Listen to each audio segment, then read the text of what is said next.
ঘটনাটা গাইবান্ধা জেলার কোনো এক শ্মশানের। ঘটনাটা যখন ঘটে তখন তিনি ২০ বছরের যুবক। অদম্য উচ্ছ্বাস নিয়ে তিনি সহ আরো ২ বন্ধু পুরো এলাকা চষে বেড়ান। ঘটনা ঘটে এমনই এক জুলাই মাসে। চারিদিকে ফাঁকা ফসলি জমি, ছোট্ট একটা নদী বুক চিরে বয়ে চলেছে। সেই নদীর ছোট একটা নালার পাশেই বিশাল এক বটগাছ, যার নিচে দিনেও অন্ধকারাচ্ছন্ন। নালার ওপরে ছোট একটা ব্রিজ, তার পাশেই সেই বটগাছ, আর গাছের পাশেই শ্মশান। গাছের নিচে হিন্দু ধর্মের কিছু মূর্তি রাখা, সেগুলো বাঁশের বেড়া দেওয়া। তবে কিছু মূর্তি দেখে মনে হয় অনেক বছরের পুরনো এবং কিছু অংশ ভেঙেও গেছে। আর গাছের চারপাশের মাটিতে সিঁদুর ছিটানো। তার ভাষ্যমতে তার জন্মের পর থেকে এই গাছ এমনই দেখে আসছে। গাছের ডাল থেকে শিকড়ের মতো লতা ঝুলে পড়েছে রাস্তায়। নিচ দিয়ে হেঁটে গেলে সেই শিকড় মাথার সাথে লাগে। তারপরেও কেউ তা কাটে না। কথিত আছে কোনো এক লোক এই গাছের একটা ডাল কাটে, তখন সেই কাটা অংশ দিয়ে কয়েক ফোঁটা তাজা রক্ত বের হয়।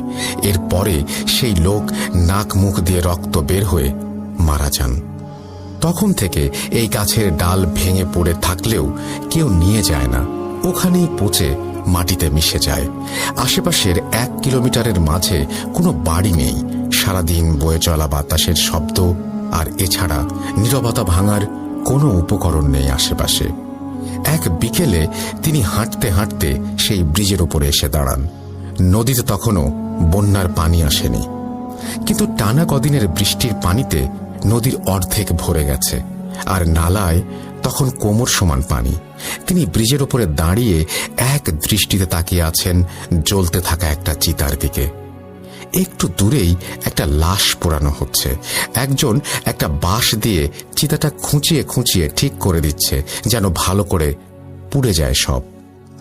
আর একদল লোক পাশে ঢোল নিয়ে কি যেন একটা বলে চলেছে। সূর্য তখন হেলে পড়েছে পশ্চিম আকাশে। সন্ধ্যার লাল আভা ছড়িয়ে পড়েছে। হালকা বাতাস, চিতার কাঠ পোড়ার শব্দ, আর সাথে ঢোলের বাদ্য এক মোহনীয় পরিবেশ তৈরি করেছে। হঠাৎ একটা দমকা গরম বাতাস এসে লাগলো তার গায়ে। এতক্ষণে তিনি খেয়াল করলেন প্রায় সন্ধ্যা নেমেছে, এখন বাড়ি ফিরতে হবে। গ্রামে তখন কদিন টানা বৃষ্টিতে ফসলের মাঠেও হাঁটু পানি জমে গেছে। চারিদিকে মাছ ধরার হই পড়েছে। গ্রামের মানুষ রাতে কেরোসিন তেলের মশাল আর ব্যাটারির লাইট হাতে মাছ ধরতে যায়। মাছ ধরার নেশা তার সহ বাকি বন্ধুর একেবারেই কম না। ৩ জন প্রায় প্রতিদিন মাছ ধরতে যায় রাতে। বাড়ির পাশে রাতে বের হলেই দেখা যায় মাঠের হাঁটু পানিতে অনেক মানুষ মাছ ধরছে। কেউ গুনগুন করে গান করছে তার সাথে। চারিদিকে একটু পর পর শুধু আলো। ক্যাটা দিয়ে তারা ৩ বন্ধু মিলে কই, টাকি সহ অনেক মাছ ধরে প্রতি রাতে। কদিন পরে এক গ্রাম্য আড্ডায় তারা জানতে পারল নালার ওদিকে জমির অনেক মাছ নেমে গেছে। নালায় তাই প্রচুর মাছ পাওয়া যাচ্ছে। মাছ বেশি পাওয়ার আরো বড় কারণ হলো ওদিকে সেই গাছ আর শ্মশানের কারণে কেউ মাছ ধরতে যায় না। তারা 3 বন্ধু মিলে সিদ্ধান্ত নিল আজ রাতে তারা ওখানে যাবে মুঠো জাল নিয়ে মাছ ধরতে। রাতে খাওয়া শেষ করে কথা মতো 3 জন বাড়ি থেকে রওনা হয় এবং সেই বটগাছের নালার দিকে যায়। তারা 2 জন মুঠো জাল আর 1 জন ক্যাটা নিয়েছিল। সেখানে যখন তারা পৌঁছায় তখন রাত প্রায় 9টার কাছাকাছি। আশেপাশের জমিতে কোনো লাইট নেই, কোনো কোলাহল নেই, শুধু বাতাসের ঝাপটায় বটগাছের পাতার শব্দ ভেসে আসছে। তারা গাছ থেকে প্রায় 20 হাত দূরে মাছ ধরা শুরু করে। 3 জন মিলে 2-3টা ব্যাটারি লাইট তাদের কাছে।